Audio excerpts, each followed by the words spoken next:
係試音，冇食。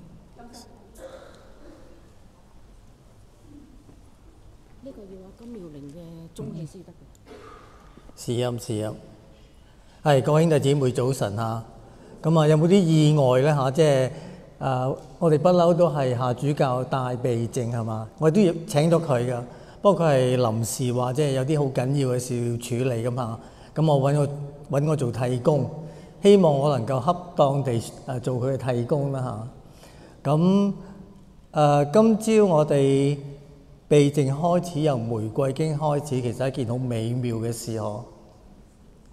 我用美妙呢個字形容啦嚇，因為咧其實如果大家經常都有念玫瑰經嘅話咧，都會有個經驗就係話總係感覺即係念玫瑰經之後過程裏邊都係啦，係好平靜啦嚇，好舒服嘅。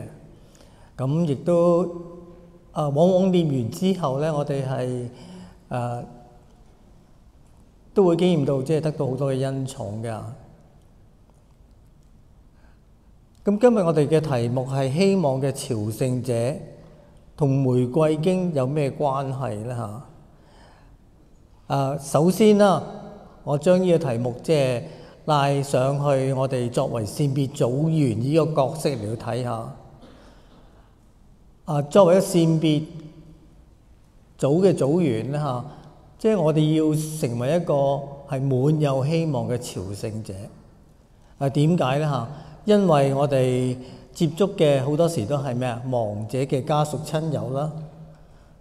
咁而喺呢一個嘅親人逝世嘅期間咧嚇，最能夠安慰到亡者嚇嘅親友嘅信息就係我哋俾多個永生嘅盼望俾佢哋，亦都俾到佢哋得到一個即係相信永生所帶嚟嘅祝福，同埋將來喺天家重逢嘅肯定。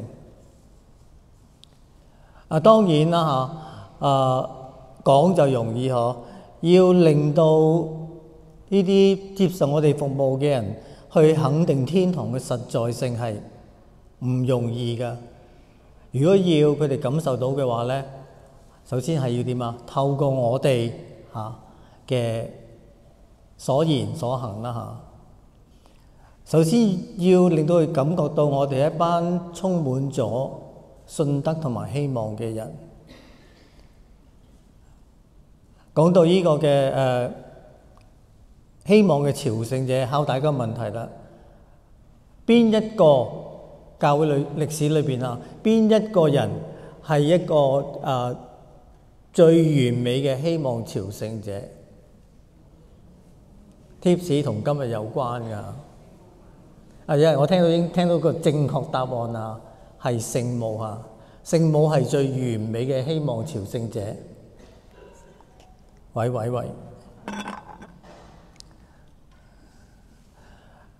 其實咧，大家會聽聖母嘅一啲介紹咧嚇，你會知道咧嚇，聖母唔單止一個最完美嘅希望朝聖者，佢更加一個最完美嘅基督徒。如果佢係最完美嘅希望嘅朝聖者嘅話，即係佢係我哋嘅典範啦嚇。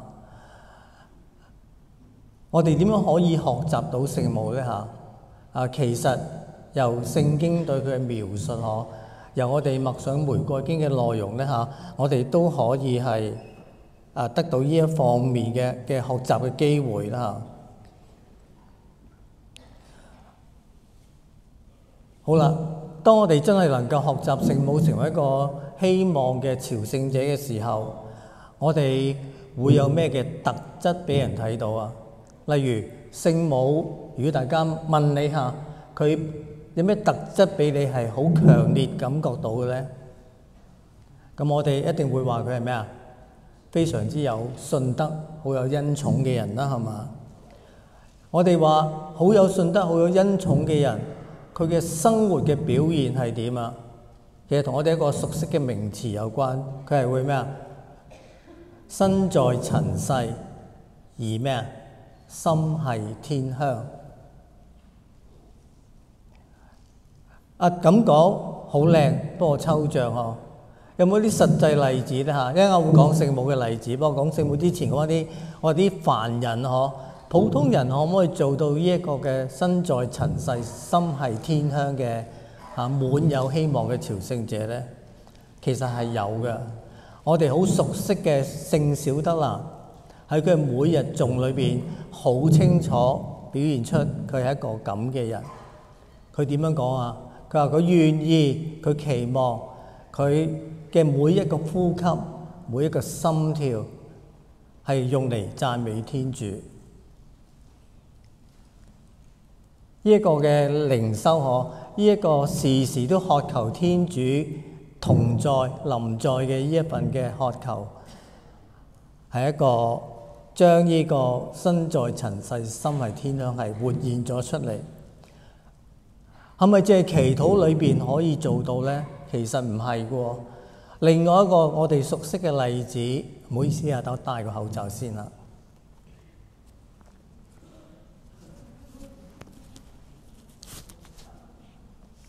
另外我哋一個熟悉嘅例子呢，就係呢一個嘅大德加爾各答嘅聖德蘭修女。佢有咩特別啊？佢奉獻佢一生去服務窮人。咁我睇過嘅生命介紹，佢朝早6點幾起身呢，就已經係咩啊？做佢嘅服務嘅工作或者已經彌撒開始啦。好明顯佢一生嘅奉獻都係另外一個見證咗佢係懷住希望去完成呢個朝聖者嘅角色。所以咧，如果我哋能夠學習呢兩位聖人係喺生活裏邊時時刻刻都為咗天主而活嘅話咧，我哋其實係真係會活出呢個希望的朝聖者嘅精神啊！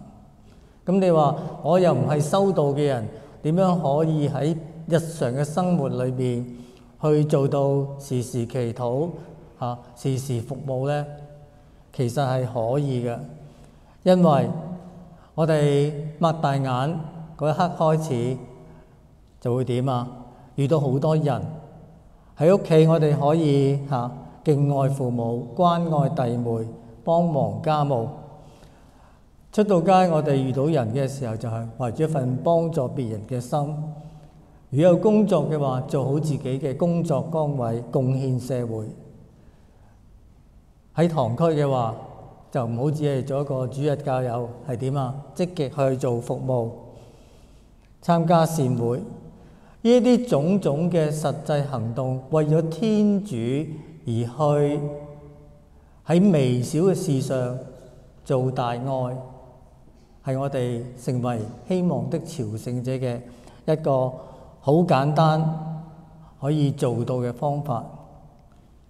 其實我哋話呢一種嘅做法呢，只不過係將我哋日常生活係透過呢一份信仰升華去一個嘅靈性嘅層面。如果我哋知道呢，我哋嘅信仰呢其實同生活係唔脫節㗎。真真正正活出信仰嘅人，係將生活同埋祈禱係結合嘅。我好細個已經聽到啲名句：祈禱就係生活，生活就係祈禱。如果真係做到呢一個咁嘅地步嘅話呢，我哋就會成為一個能夠時時都係思念基督嘅人。我哋感恩佢嘅大愛，我哋會對佢朝思暮想。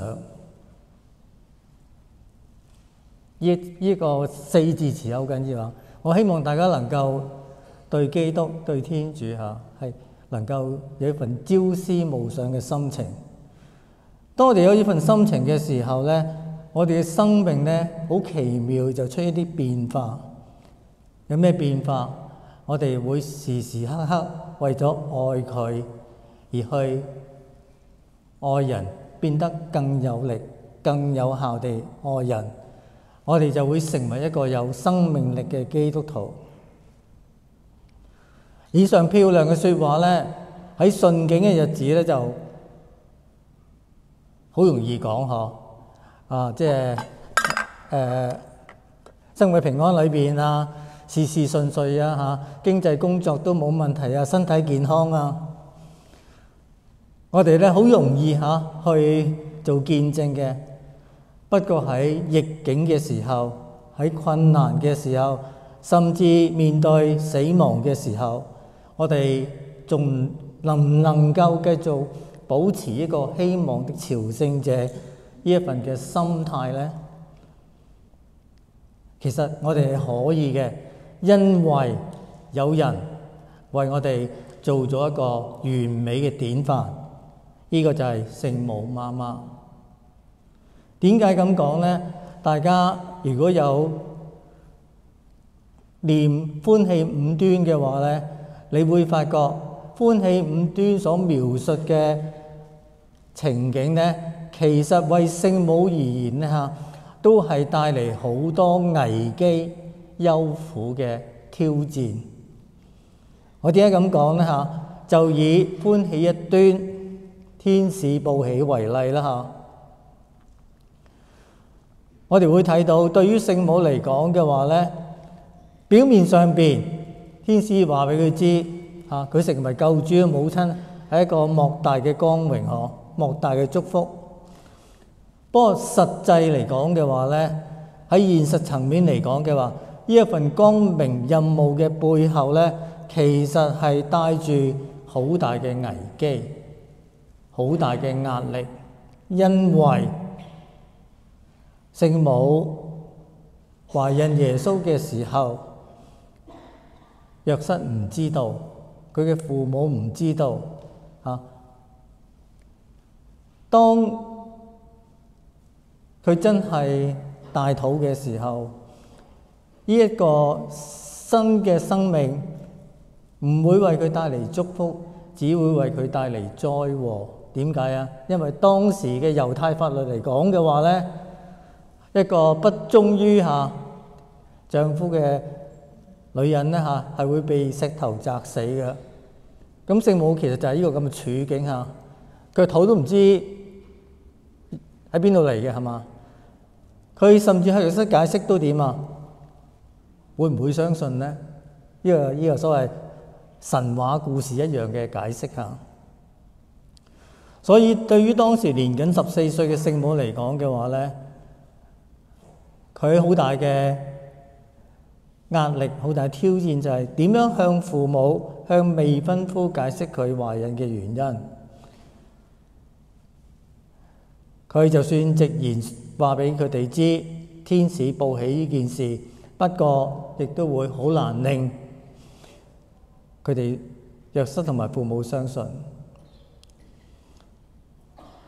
對佢嚟講嘅話呢，佢唔單止係會可能被石頭砸死喎，作為一個乖乖女呢，佢更加係萬般唔捨得，就係佢爸爸媽媽會因此而傷心欲絕，係嘛？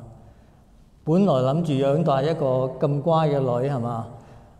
即係成村人都讚嘅少女嚇，而家竟然搞啲咁嘅事，咁收家嘅事。佢依份擔心父母嘅壓力，其實亦都係好大。面對咁多嘅壓力嘅時候，俾你同我都一定咧會同天主講數喎。會唔會咧你幫我搞掂晒呢啲即係危機誤會，咁我先可以順利生產㗎。根據聖經記載，好淡然咁，聖母講咗一句説話：我是主的婢女，願你的話成就於我吧。佢呢一番説話係充分表現出佢完全相信天主嘅安排，佢亦都完全服從天主嘅安排。縱然前邊係充滿住危機同埋風雨，聖母冇刻意去為自己解決呢啲危機困難，不過因為佢嘅信德天主點亦都好簡單咁用嗰個方法解決咗，派遣天使向約瑟報夢，而之後咧，約瑟係樂意成為耶穌嘅義父，而聖母所面對嘅種種頭先提到嘅危機咧嚇，都係解決晒啦。由呢個嘅歡喜一端，我哋會睇到聖母係一個徹頭徹尾嘅完美嘅希望的朝聖者，喺佢人生好大挑戰、好大困難嘅時候，佢仍然係咩？深信天主嘅安排，仍然深信自己所遭遇嘅困難係一定會得到祝福同埋解決。所以聖母呢份嘅信德，呢份嘅對天主嘅交託係好值得我哋去學習，而且更加令到我哋呢一班同佢一樣踏上呢個希望嘅朝聖旅程嘅人係充滿住信心肯定。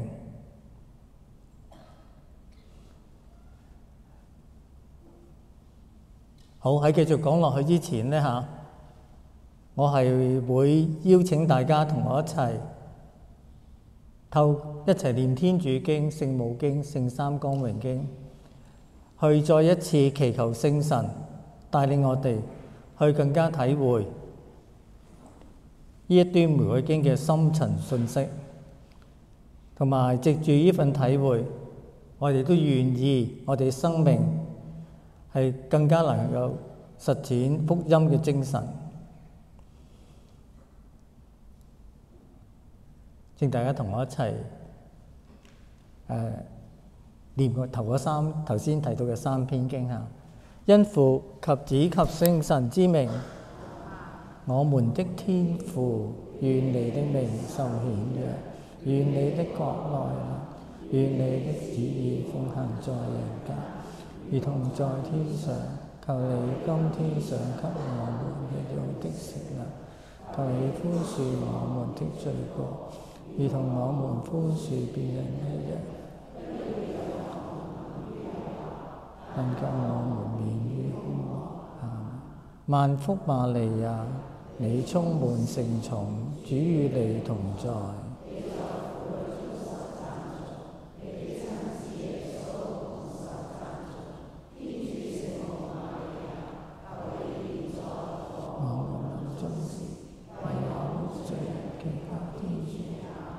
願光榮歸於父及子及聖神。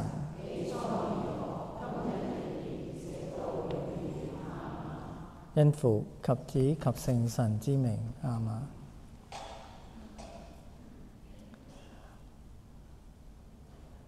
其實咧，我喺好多場合都分享過我對呢個嘅歡喜五端嘅認識下。我好中意講歡喜五端，因為咧，聖母媽媽喺近代顯現裏邊咧，被問及嘅時候，4處玫瑰經佢最中意邊一處咧？佢話係歡喜五端啊。不過咧，今日咧，我係想介紹另外五端嘅玫瑰經，就係光明五端嚇。我哋頭先念咗嗬。其實光明五端咧，如果你細心啲去誦念嘅時候，去做默想嘅話咧，我哋會發覺佢嘅內容係非常之豐富，亦都配合翻今日主題啦嚇，好能夠幫助我哋成為一個有希望嘅朝聖者。好，我哋不如開始講光明一端嚇。個畫面出現咗啦，嗬。咁呢個畫面大家好熟噶嚇，嗰個經文都好熟，就係話咧，耶穌喺約旦河接受約翰嘅洗禮啦，跟住就點啊？聖三嘅出現啦，嗬，有把聲音下講下，這是我的愛子，我所喜悅的。有冇特別啊？呢一個耶穌在約旦河受洗呢一幕。大家如果睇翻思高聖經嘅話咧，佢注釋就係話原來呢一幕咧一啲都唔簡單啊，因為耶穌在這當河受洗咧嚇，其實係救恩嘅開幕大典。點樣用大典嚇？即係好隆重啊！成個耶穌洗禮有咩隆重啊？如果問你嘅話，好隆重，因為聖經從未出現過咁大嘅排場啊！有咩排場啊？好叻嚇！呢個答案快而準，就係聖經從未出現過畫面，就係聖三喺埋一齊，只係呢個約旦河受洗。點解呢個受洗係咁重要啊？就係因為顯示出咩啊？耶穌決意去為人類犧牲，走上十字架嘅苦路，係嘛？呢件事係重中之重，係困難之中嘅咩啊？不可能完成嘅任務。所以聖三都一齊，即係聖父、聖神都一齊去鼓勵聖子啊，去完成呢份工程。呢一份嘅鼓勵咧嚇。其實又帶出一個好深層嘅聖三論嘅意義喎。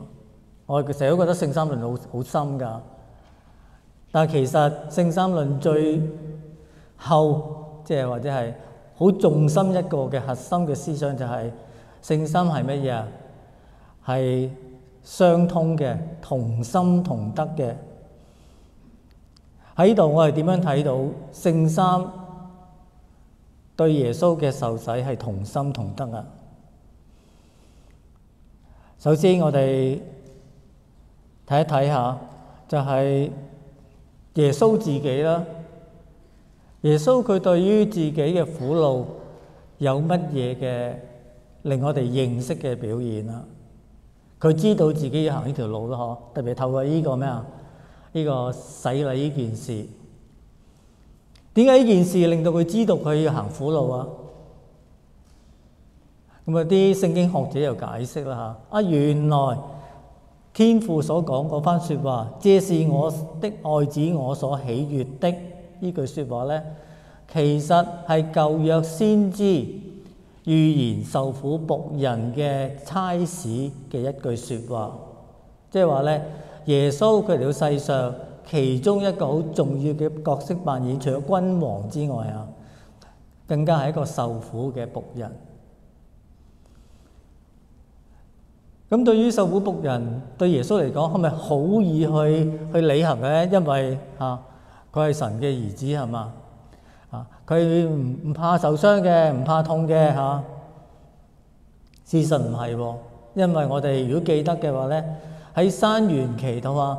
當耶穌好近地去面對佢將會受嘅苦難嘅時候，好人性嘅佢驚到咩啊？流出血汗。有醫生有專家指出，流血汗係可能嘅，就係一個人咩啊？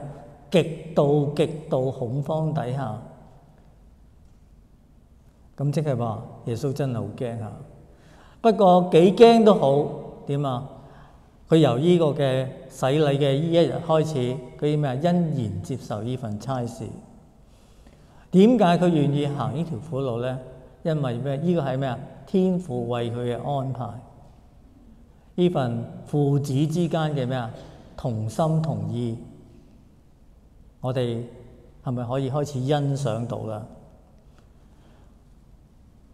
如果你細心再去默想嘅話咧，我哋又會發覺就係話，哇！天主更加唔簡單喎，因為天主知唔知道耶穌願意履行呢個救世工程嘅時候嘅苦係幾大㗎？佢係知嘅喎。我想問大家，作為一個父親，你捨唔捨得自己仔去受咁嘅苦咧？特別唔係必須嘅喎。耶穌受苦係點啊？即係為咗救我哋救人。我哋會睇到天父嘅旨意係咩啊？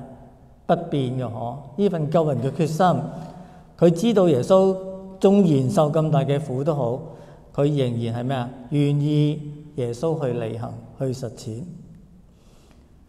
所以講得唔好聽啲，天主真係好忍心啊！明知自己個仔要去慘死，走上一條慘死嘅道路，佢都繼續堅持讓佢行呢一條路。有冇理由啊？有，我哋揾到嘅唯一嘅理由就係天主真係愛我哋，好似佢自己嘅仔女一樣。唯有咁樣明白天主對我哋嘅呢一份嘅真愛、大愛，我哋先可以明白到點解喺約旦河洗禮，佢係鼓勵耶穌，這是我的愛子，我所喜悅的。有一個咁愛我哋嘅天父，我哋又何以為報？如果我哋就咁即係念呢個嘅光明一端嘅話咧，好似冇乜嘢可以係令到我哋去更愛天主。但係當我哋能夠好似頭先咁去分析、去抽絲剝繭嘅時候，我哋就會發覺，我哋愛天主係咩啊？係應該死心塌地，因為佢為我哋作出嘅犧牲實在太大太大。咁講到聖神嘅角色咯，聖神以鴿子形狀出現喺呢個開幕大典裏邊喺降在耶穌嘅頭上啦，好似冇咩做過，不過亦都係一個咩啊？默默嘅支持，係支持聖父聖子嘅呢一份嘅心意救世人嘅心意。所以聖三呢一份嘅對人無條件嘅愛，喺呢個嘅洗禮嘅呢一端嘅玫瑰經裏邊，令到我哋係得到一個好大嘅提醒。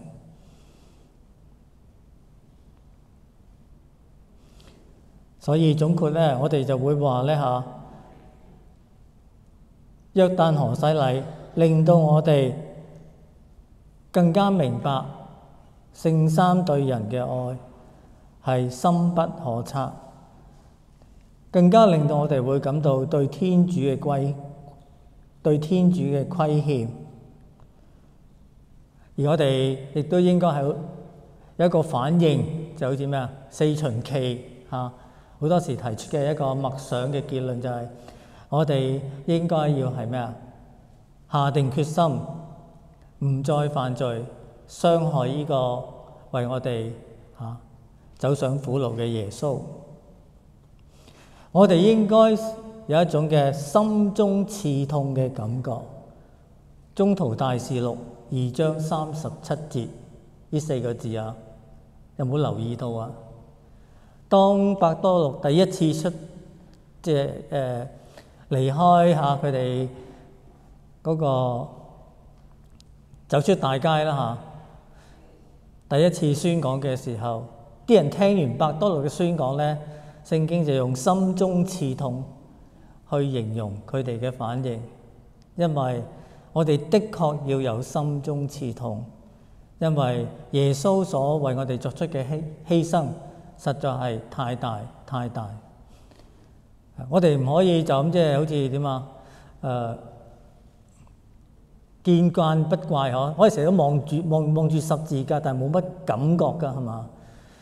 但係咧愛默主哥爺咧佢哋每一日咧一個好特別嘅時間就係點朝拜十字架嘅時間嘅。咁喺嗰度令我體會到深嘅一層就係，當我哋真係默默咁去體會到天主呢份大愛嘅時候，我哋就自然會有心中刺痛，自然有一份嘅好大嘅力量去令到點提醒自己要做得更好。或者大家又會問點樣可以做到咁好，或者係我哋喺生活裏邊點樣可以實踐呢一份心中刺痛帶嚟嘅一份嘅咩啊生命嘅改變呢？咁呢度咧要講下即係小德蘭嘅一個嘅咩啊生平事蹟嚇。佢入修院嚇，因為初學啦嚇，咁被派服務2位年長嘅修女啊，佢哋係退咗休噶啦嚇。咁呢2位年長修女咧就好唔順眼小德蘭，因為覺得佢咩太可愛啊，太過好人啊，咁所以咧佢成日刁難佢噶。佢抹完啲地方咧，佢哋都仲係話唔乾淨啊，咁抹2次3次，最多咧係要佢抹10次喎。小德蘭咧都係笑笑口話係好嘅咁嚇。抹完之後咧，每一次都係同呢2位年長修女講下我親愛嘅姊妹，我走啦嚇。咁最初呢2位修女都係覺得佢係即係點啊？扮嘢啦，扮好人啦嚇，不以為然。但係過咗即係長時間之後，佢哋實在忍唔住，咁就問：你哋點解你每一次走之後都對我哋咁滿面笑容㗎？你唔知我哋刁難緊你咩？咁小德蘭就話：我親愛嘅姊妹，我哋大家同屬一個修會都係喺天主裏邊嘅愛嘅共裏邊嘅一班姊妹佢就係咁答啦嚇。呢兩個年長修女聽完之後，以後當見到小德蘭都再唔刁難佢啦。所以要我哋學習基督嘅犧牲，並唔一定要上斷頭台、背十字架係嘛、坐監。我哋可以喺我哋生活裏邊去透過愛學識包容、學識忍耐。而家讓我哋再一次念天主經、聖母經、聖三光榮經，祈求聖神嘅帶領去領悟頭先嗰端嘅更深層嘅精神同意義。我們的天父，願你的名受顯揚。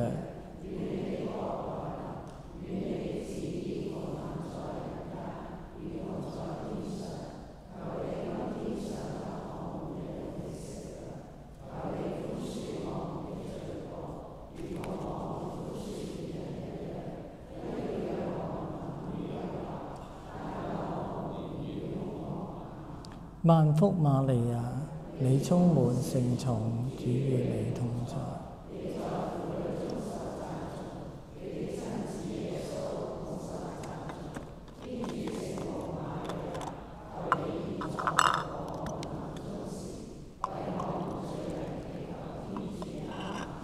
願光榮歸於父及子及聖。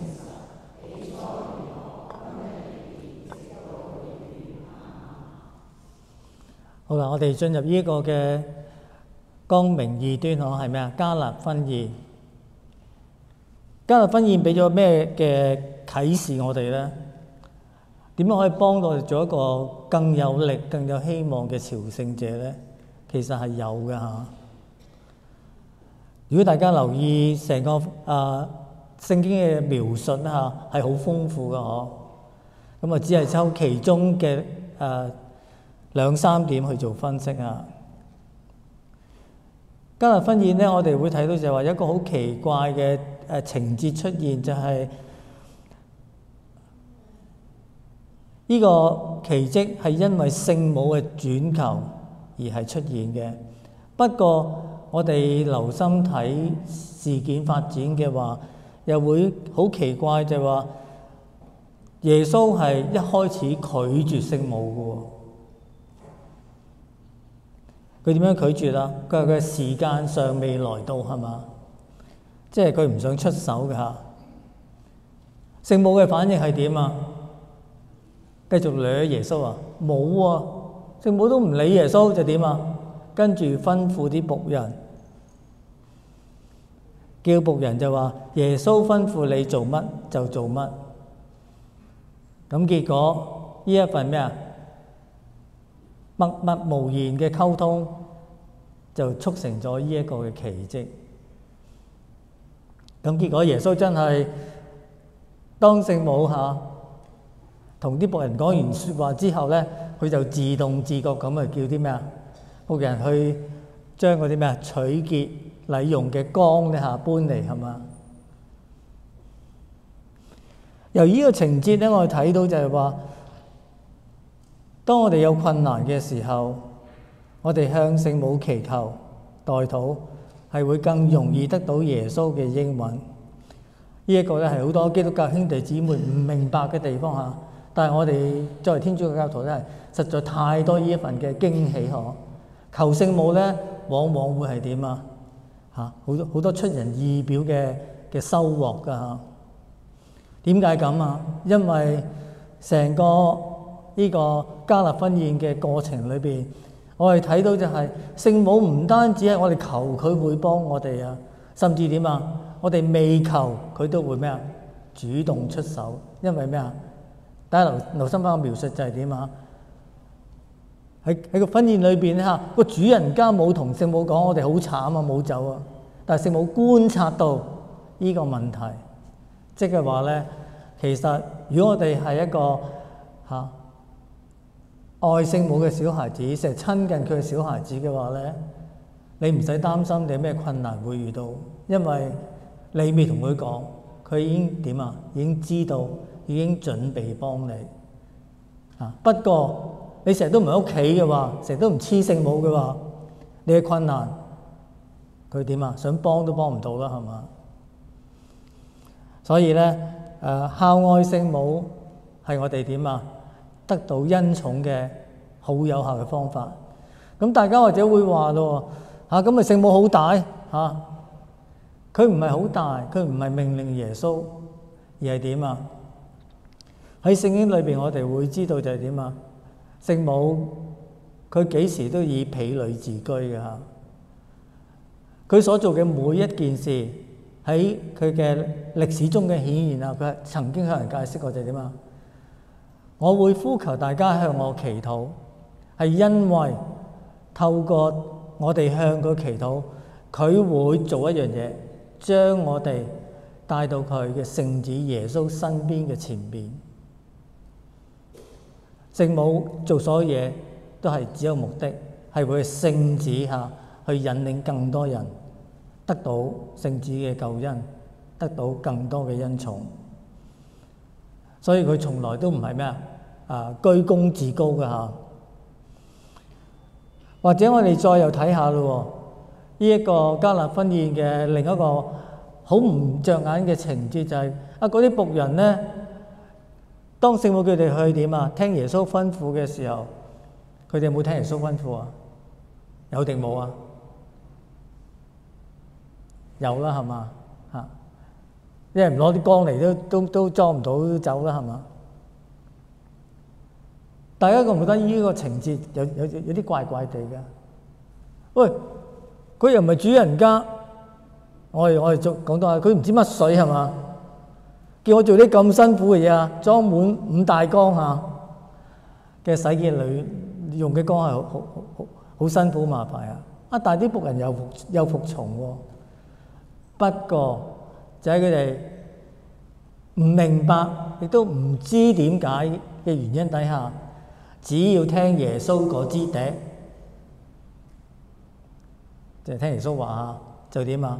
奇蹟好大嘅恩寵就出現，就係因為呢一班嘅僕人對耶穌嘅呢份嘅服從咧本來一件好不幸嘅事會出現，就係缺酒。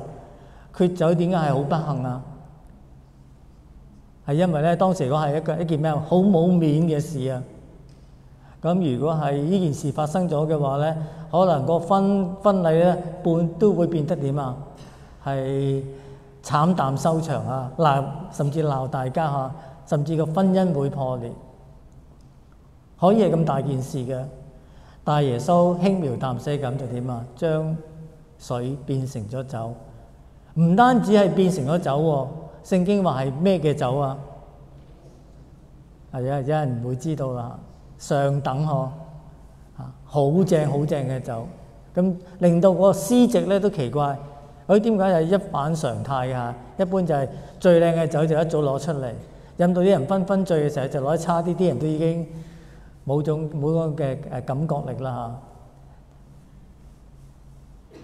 呢一個嘅情節又話俾佢知道就係點啊？原來乜嘢啊？信靠耶穌係可以咩啊？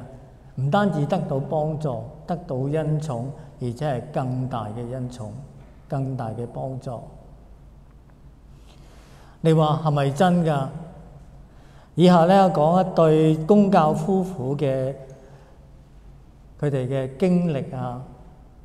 咁啊結咗婚有 BB 咁樣咁啊，做檢查咧發覺就係醫生話俾佢知，你個 BB 好有可能患上先天性嘅唐氏綜合症，唔健康啦，係嘛？我哋叫 K 型啦，K 胎啦。咁咧，醫生護士對於咁嘅檢驗結果，通常有咩建議啊？落咗佢係嘛？唔使負累自己令下一代受苦，講得好聽啊！咁不過呢對夫婦咧，佢哋係一對好虔誠嘅天主教徒，佢哋知道生命係天主嘅賞賜，佢哋唔應該因為咁而去將個 BB 落咗佢。佢哋堅持係點啊？要生個 BB 出嚟。其他啲人都話佢哋好傻啊！點解咁樣作苦自己咧嚇？因為而家嘅科學昌明啊，好多產前檢查就係避免下啲畸胎嘅出生啊嘛嚇，早啲落咗佢啊嘛。佢哋呢份嘅堅持係咪帶嚟佢哋一生嘅重責咧？其實佢哋喺過程裏邊都掙扎咗好耐嚇，深呼吸好耐嚇，係咪繼續落去咧嚇？不過佢都仍然對天主充滿住信心。佢哋讓個小朋友出世，出咗世之後，好驚奇嘅結果出現，就係本來話超過80%嘅機會，呢個 BB 係唐氏綜合症，但係生出嚟嘅 BB 係非常之健康，乜事都冇。佢哋梗係開心到飛起啦！而一份嘅咁大嘅祝福係因為咩啊？佢哋雖然唔明白，好似嗰啲僕人咁嗬，其實要一對夫婦堅持去生有唐氏綜合症嘅 BB 出嚟，都係一件幾唔明白嘅事。點解教會俾啲咁嘅規定嘅咧嚇？好似好不近人情啊！但係佢相信教會嘅訓導相信天主嘅安排。咁結果奇蹟地佢生咗個好健康嘅 BB 嚇。所以由頭先呢一個嘅情節啦，加納婚宴啦，呢對夫婦嘅見證，我哋睇得出就係話，如果我哋喺生活裏邊遇到困難、遇到磨練嘅時候，我哋應該繼續堅守我哋希望的朝聖者角色，因為我哋有好多嘅前人嘅經驗，知道就係困難或者磨練唔會只係一個痛苦嘅回憶，往往係一種嘅成長嘅經驗，而且更加會藉住呢一份嘅磨難痛苦，帶俾我哋好大嘅感恩，令到我哋成為一個更有希望嘅朝聖者。你信唔信呢？好，我哋一齊再祈禱。我們的天父，願你的名受顯。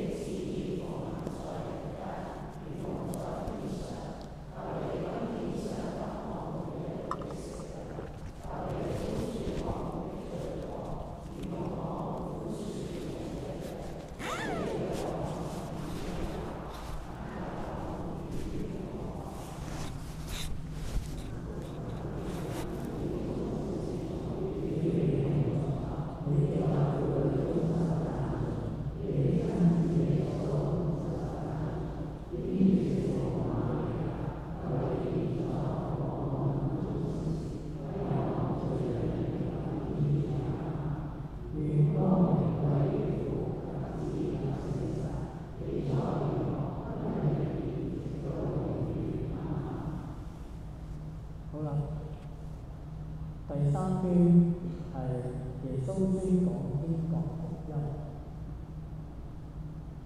大家知唔知道喺新約呢個時代，耶穌所宣講嘅福音個核心係咩嘢？唔係講佢自己即係初期教會就核心講耶穌嘅苦難、死亡、復活升天佢係醫治。但係耶穌自己宣講嘅咧係有關於天國。點解耶穌咁重視天國呢一個題目咧？其實同我哋視道嘅呢度有關係。頭先開始講到我哋做父母嘅時候，最能夠俾到家屬嘅安慰係佢嘅親人唔係死於泯滅，唔係分佈咗，而係點會係可以係天鄉同我哋同嘅。呢一份對天堂嘅盼望係令到我哋每一個人都更有勇氣、更有力量去面對死亡。所以思念天國，想成天國嘅一份子，就成為咗我哋變成一個好有希望嘅朝聖者嘅一個好核心嘅思想。我相信大家喺信仰嘅成長過程裏面都有呢樣嘅經驗，就係你發覺當你面對啲死亡嘅事件嘅時候，無論係親人朋友或者電視機嘅報導你都係越嚟越點係唔怕嘅係平安嘅，因為你知道死亡並唔係生命嘅終結，而係永生嘅答案。對我哋而家一齊念天主經、聖母經同燈光經，去默想呢個天國對我哋生命嘅重要性。我們的天父，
未見過嘅咧就追嘅，哇！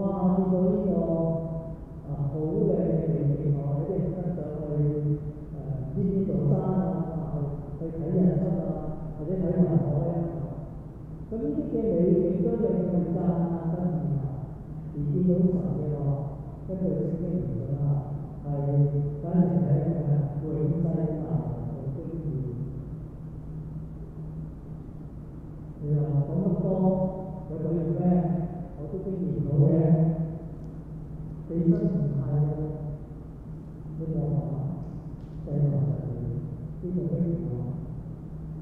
或者我話呢啲聖徒嘅一啲元素耶穌嘅身上。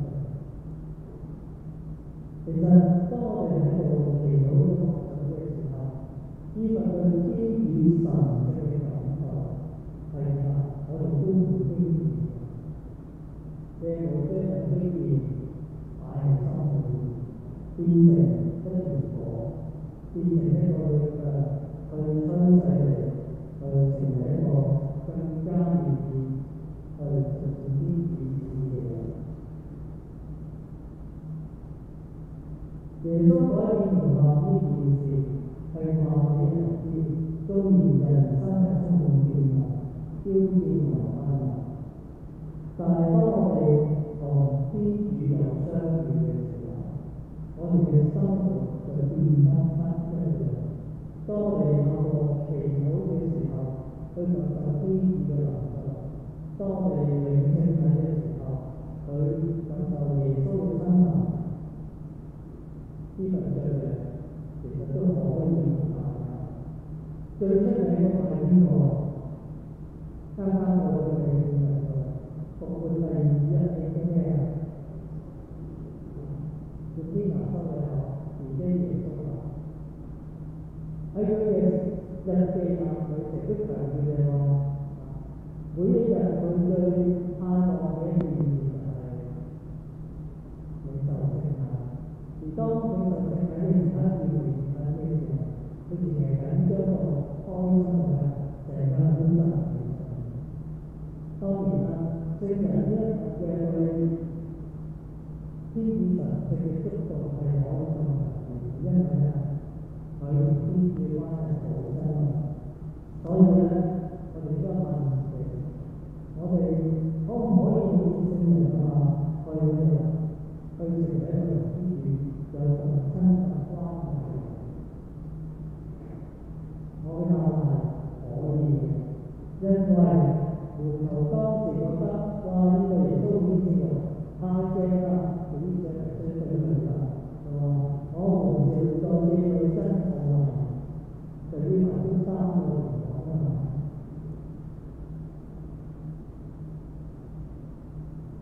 我哋要每人嘅經驗有，大家如果我覺得大家一定有喺接觸到一個會點解你要用翻時間花精神去做事業服務咧？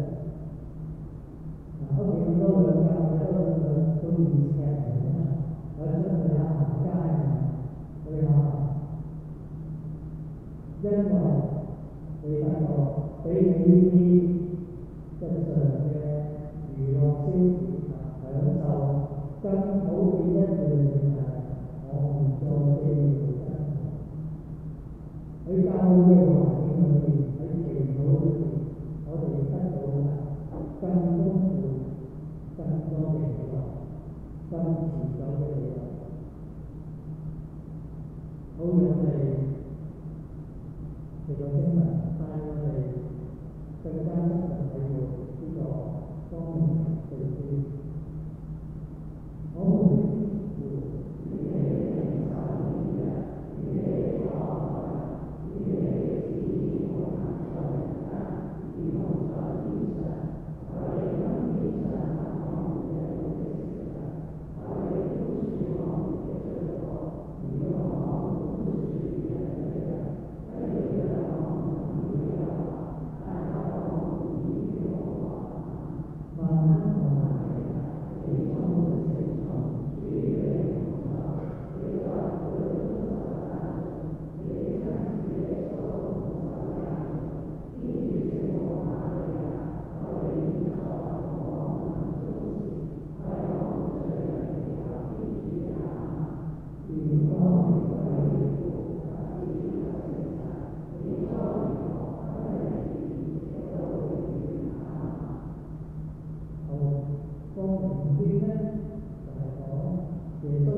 聖體嘅經驗裏面，就係有一啲刻骨銘心嘅經驗。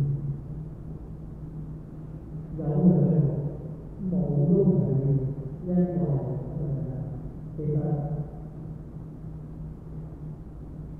喺平常裏面，我哋都可以去感受不平凡。如果能夠識到話，喂，點解有啲人喺你嘅顯示啲地方見到你，我哋見唔到啊？係咪我哋有問題啊？係咪佢哋特別有功能？正要答我話不是，無論見到見唔到，其實都係為你哋呢個係一個最好嘅安排。咁解釋點解係有安排啊？不過我自己嘅見咧係當我哋嘅信心未夠嘅時候，見到奇蹟啊，其實唔識銷售呢個奇蹟啊。因為好多人會話如果見到奇蹟嘅話咧，我一定會有信心。呢句説話咧太錯啦！奇蹟嘅出現唔係增強嘅信心，奇蹟嘅出現係因為你有信心先有奇蹟。聽到冇？咁所以另外就係聖母就係話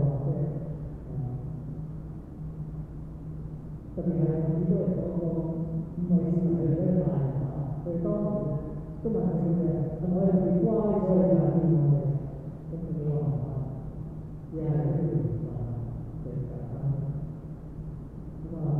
緣分係嗰個有啲人嘅緣分出世喺呢個千億富豪嘅家庭。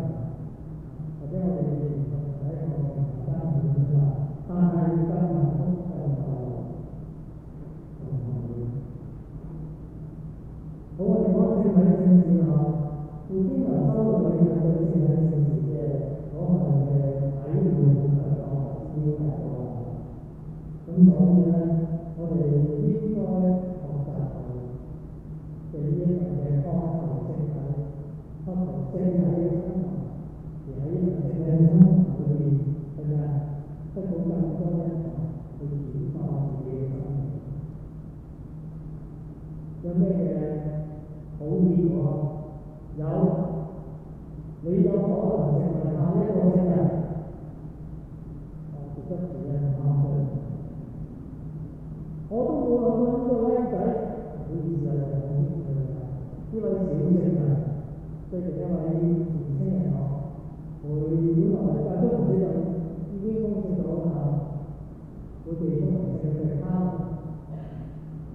因為佢因為被封為聖嘅兩個明星仔係佢自己嘅肢體係唔會行啊，而一擺就一擺西聖方濟個大殿都要睇下，話直情唔好行啊，但係呢次都差唔多即係都唔掂啊！另一個原因就係有一位少女變車意外，個腦部受傷，醫生話你唔得好翻嘅，但係佢父咧佢都冇前之後奇蹟嚟講，呢位小聖人其中嘅一個好大嘅特質係佢係十分現代聖人，佢宣揚聖人奇蹟嘅。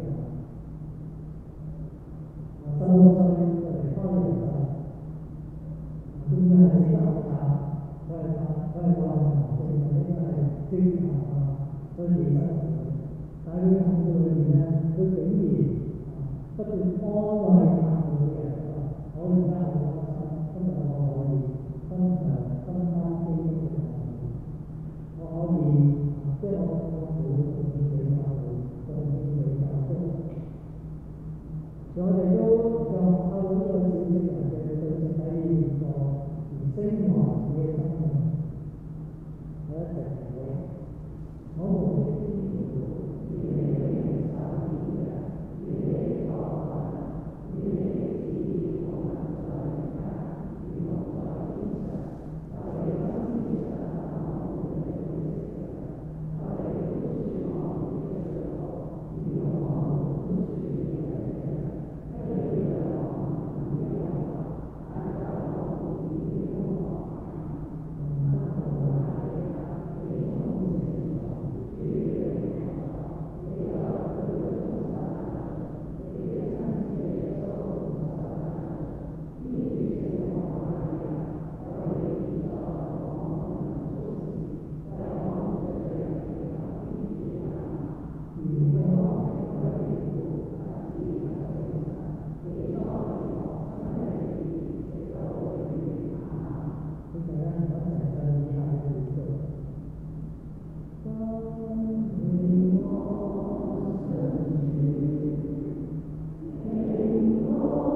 希望我哋保持一個正嘅